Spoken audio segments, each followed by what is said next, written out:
la agroecología como instrumento para gestionar los cultivos a impartir por el doctor Miguel Altieri.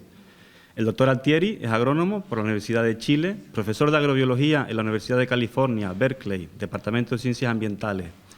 Durante su ya dilatada carrera cercana a los 40 años ha publicado más de 200 artículos científicos y varios libros sobre agroecología. Colaborador con diversas entidades a nivel internacional, pues ha sido asesor de la Sociedad Científica Latinoamericana de Agroecología, SOCLA, que ya se ha nombrado, de la que es actualmente también presidente honorífico. Fue coordinador general del Programa de Extensión de Redes de Agricultura Sostenible, Programa de las Naciones Unidas para el Desarrollo.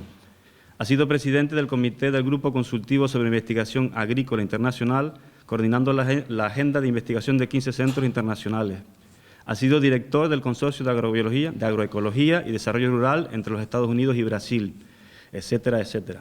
Cuando nosotros hacemos agricultura, lo que estamos haciendo es la artificialización de la naturaleza, la simplificación de un ecosistema natural que lo transformamos en un monocultivo, y en la medida que hacemos eso, entonces reducimos la biodiversidad que existe en estos sistemas, lo que hace que estos sistemas se hagan alta dependientes de insumos externos, debido a que en la naturaleza la biodiversidad, que son organismos que están interactuando, son los que crean los procesos para que se subsidie el funcionamiento del ecosistema. El ecosistema no necesita manejo, sino que funciona por procesos de autorregulación. Entonces el desafío de la agroecología es cómo aprendemos de la naturaleza para poder aplicarlos en el manejo, en el diseño de los sistemas agrícolas.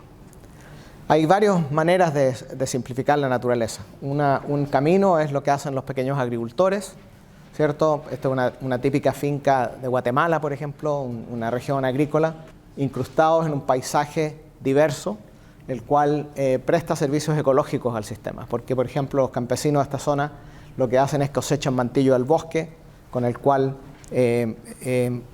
inoculan sus compost de manera de enriquecerlos con la flora nativa. O el camino de la agricultura industrial, ¿cierto? Donde tenemos grandes monocultivos que son productivos pero que necesitan de un subsidio energético tecnológico constante. Y estos sistemas son productivos pero a un costo energético, ecológico, social muy alto. Y además de eso son sistemas muy simplificados, a tal punto que hoy en día solo 3 cultivos proveen el 50% de los alimentos del cual depende la humanidad: arroz, trigo y maíz. Son básicamente los 3 cereales que son producto de estos monocultivos que suplen el 50% de estas necesidades. Y estos monocultivos son altamente dependientes de insumos externos porque son muy vulnerables, porque tienen una homogeneidad genética muy alta. Y perdone que algunas de estas estén en inglés, pero básicamente en 1970 en Estados Unidos hubo una crisis enorme porque cayó la producción de maíz debido a una enfermedad, y esa enfermedad se multiplicó justamente por la homogeneidad genética del sistema.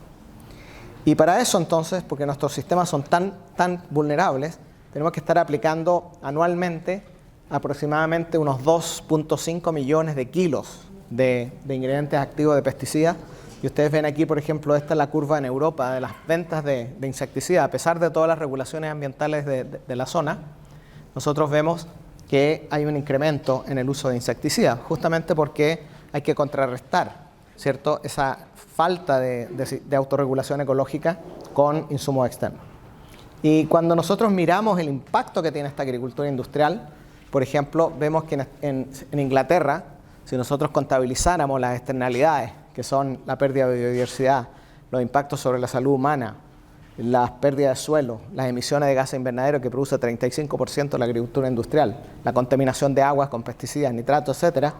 Si nosotros contabilizamos esas externalidades, en Inglaterra sería aproximadamente unas 208 libras esterlinas por hectárea. Lo que sucede es que la economía moderna, neoliberal, no contabiliza estos impactos, sino que son externalidades que los paga la sociedad.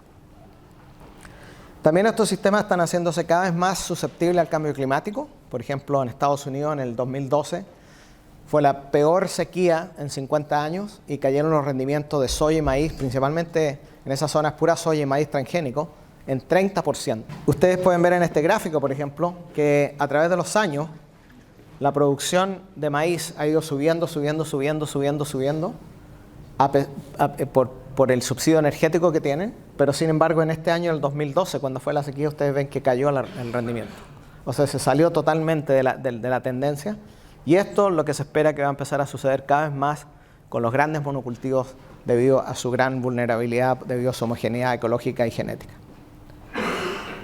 Lo interesante es que estos no son datos míos, son datos de la FAO, que esta agricultura industrial que ocupa entre el 70 y el 80% de la tierra arable, que usa el 70% del agua, el 80% de los combustibles fósiles y que produce el 30% de los gases invernaderos, solamente produce el 30% de los alimentos que come la humanidad. Entonces, bueno, ¿por qué estamos impulsando una agricultura de este tipo que realmente no está ni siquiera alimentando al mundo, controlando el 70% de la tierra agrícola? Por otro lado, hay una agricultura campesina, una agricultura indígena de pequeños agricultores familiares, que entiendo que aquí en Canarias la mayoría son pequeños agricultores y aquí tenemos bastantes presentes. Esta agricultura es una agricultura que es el resultado de toda una coevolución entre los grupos étnicos y la naturaleza. Había una conversación en la cual estos grupos han comprendido muy bien cómo funcionan los ecosistemas y han desarrollado sistemas que han sido capaces de tolerar o de soportar los cambios que han habido, tanto climáticos como económicos y políticos en el mundo. Por ejemplo, estos sistemas del Asia que aún existen, que se llaman los sawa, que son sistemas milenarios de arroz.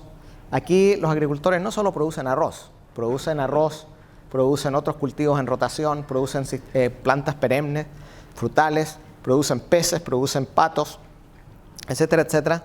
Estos sistemas son realmente ejemplos de lo que sería un diseño agroecológico. Por ejemplo, vamos a encontrar peces. Esos peces, carpas especiales, tienen un comportamiento interesante. Ellos, al mover el agua, hacen que circulen nutrientes. Ellos también consumen malezas y consumen insectos. Al empujar la planta del arroz, hacen un control biológico de estos insectos y no es necesario aplicar pesticidas. Fomentan el desarrollo de azola, que es una simbiosis entre un alga y un helecho que fija entre 200 a 240 kilogramos de nitrógeno por hectárea, del cual 40% está disponible al arroz, por lo tanto no se necesita aplicación de nitrógeno. Y antes de que este film de vegetación sofoque el oxígeno y afectando la vida acuática, entran con patos, los cuales se comen las olas, se comen también caracoles, se comen malezas, se comen insectos, y de esa manera entonces terminamos con un sistema en el cual todos estos componentes biológicos que están presentes están interactuando en forma ecológica y a través de sus interacciones fomentan procesos de reciclaje de nutrientes, control biológico, control de maleza, etcétera, etcétera, etcétera. Entonces, cuando alguien me pregunta qué es lo que es la agroecología, desde el punto de vista netamente técnico, agronómico, es el diseño de sistemas biodiversos que son capaces de, a través de las interacciones, subsidiar su propio funcionamiento. Aquí lo único que tiene que hacer el campesino es diseñar un sistema en el cual los componentes, a través de sus interacciones, subsidian el funcionamiento. Es, como dice Clara, una agricultura de procesos. Es intensiva en conocimiento, no es intensiva en insumos.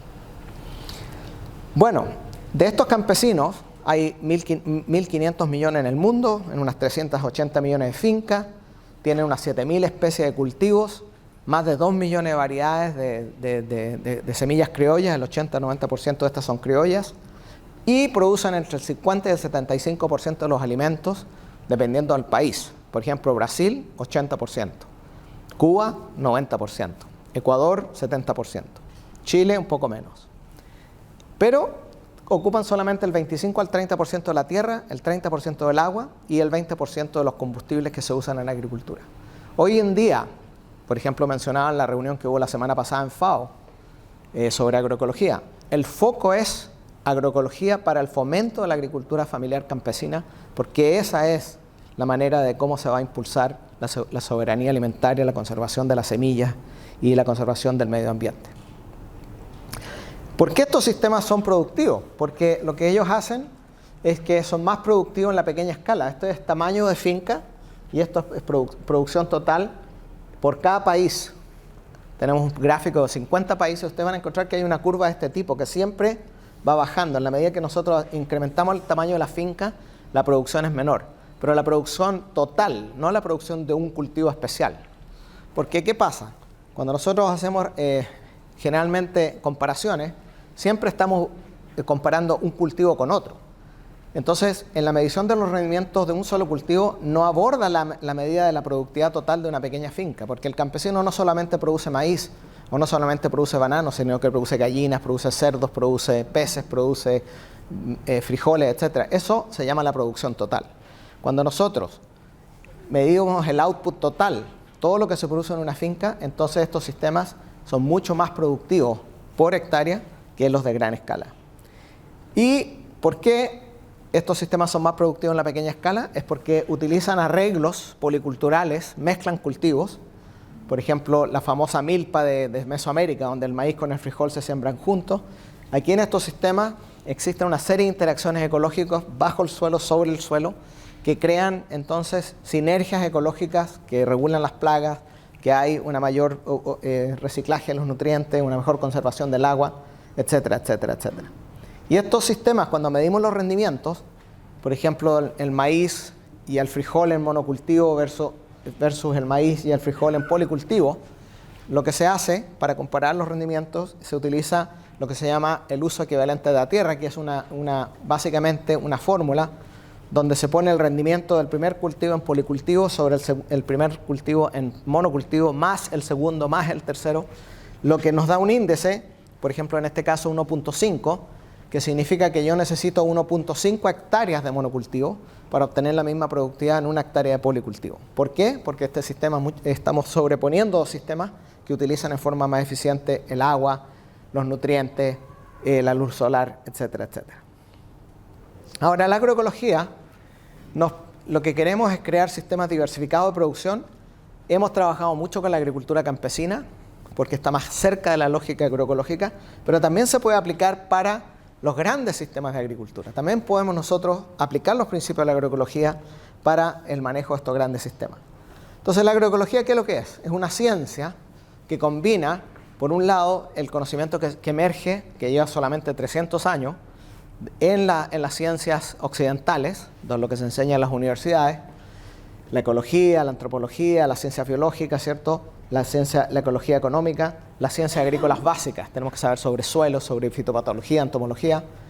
Pero ese conocimiento se integra y se conversa con el conocimiento tradicional, el conocimiento de los agricultores, que en algunos casos es milenario y en otros casos pueden ser generaciones de agricultores que ya han generado un conocimiento.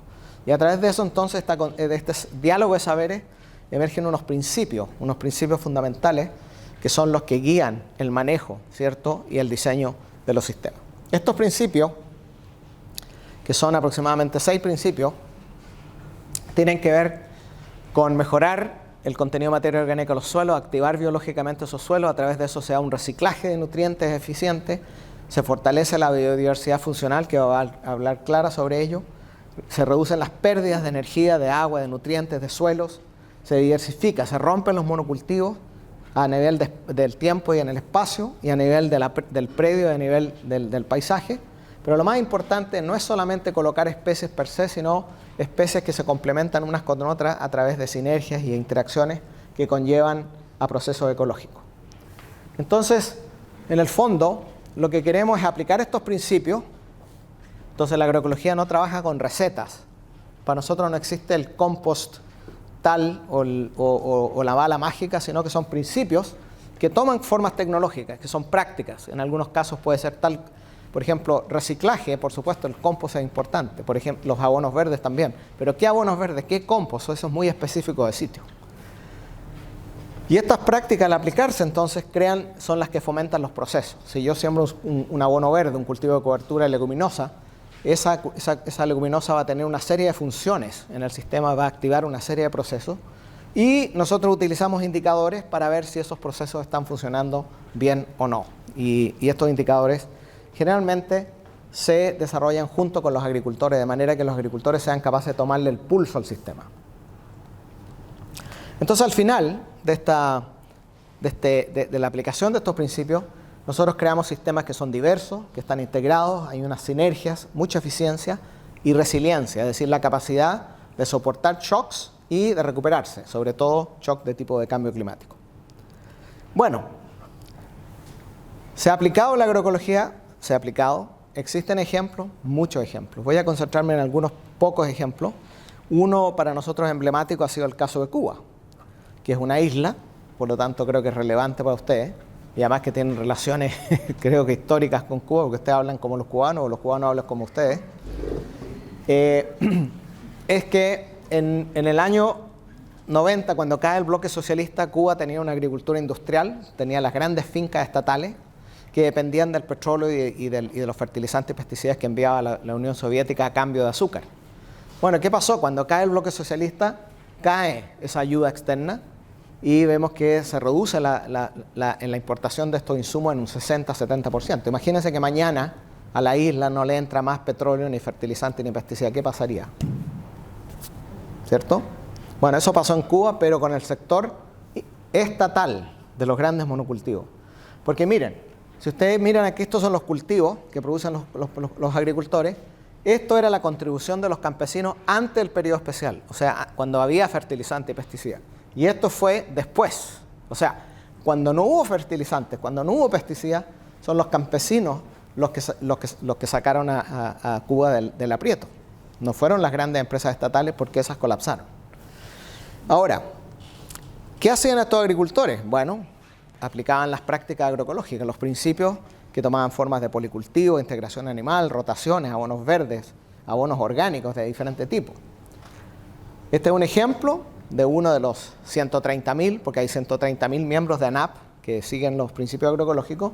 Casimiro con su familia recibieron tierra. Al comienzo ellos sembraban maíz y tabaco. Después que se entrenaron en agroecología, crearon una finca biodiversa, como ven ahí, donde hay una serie de sistemas policultivos, sistemas agroforestales, rotaciones de cultivos con ganado, sistemas agroforestales y una red enorme de cercos vivos de múltiples especies, algunas forrajeras, medicinales, de alimentos, frutales, pero que también juegan un papel importantísimo para resistir los huracanes. Estas fincas son las únicas que han resistido los huracanes. Y de hecho, Clara no va a hablar hoy día de cambio climático, pero ha mostrado ejemplos de cómo estas fincas hoy en día son referentes. Y vamos a hacer un entrenamiento de agricultores de Puerto Rico y de Haití, que los vamos a llevar a Cuba a visitar estas fincas para que aprendan a diseñar sus fincas de acuerdo a huracanes. Yo creo que aquí ustedes podrían también aplicar algunos de estos conceptos de estos cercos vivos multifuncionales, porque los veo que aquí en esta zona el viento les afecta muchísimo a los plátanos, y esas murallas de cemento no tienen el efecto multifuncional que sí tienen los árboles, y cuando son diversos, cuando tienen diferentes especies. Bueno, este sistema, aquí ustedes ven la producción total en el año 95, y aquí tienen la producción total en el año 70, más o menos un poquito menos por hectárea, en toneladas, pero de 25 productos versus 2. Y esta es la dependencia de insumos externos. Casi cero. O sea, esta finca no depende de insumos externos. Aquí depende de lo que llamamos el diseño predial, de la infraestructura ecológica y de las relaciones ecológicas que se fomentan en esa finca, que son las que hacen que el sistema no dependa de insumos externos. Y esta finca produce suficiente proteína por hectárea para alimentar 34 personas. O sea, pueden alimentar 340 por año, con una eficiencia energética de 30. Es decir, colocan 1 kilocaloría y sacan 30. No existe ninguna agricultura más eficiente que esa. La agricultura moderna tiene una eficiencia energética de 1.5.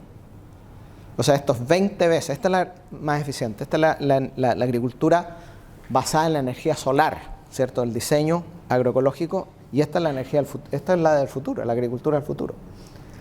Hicimos experiencias similares en Chile, cuando nos preguntamos con un grupo si era posible crear una finca de media hectárea que fuera capaz de alimentar a 5 personas, una familia de 5.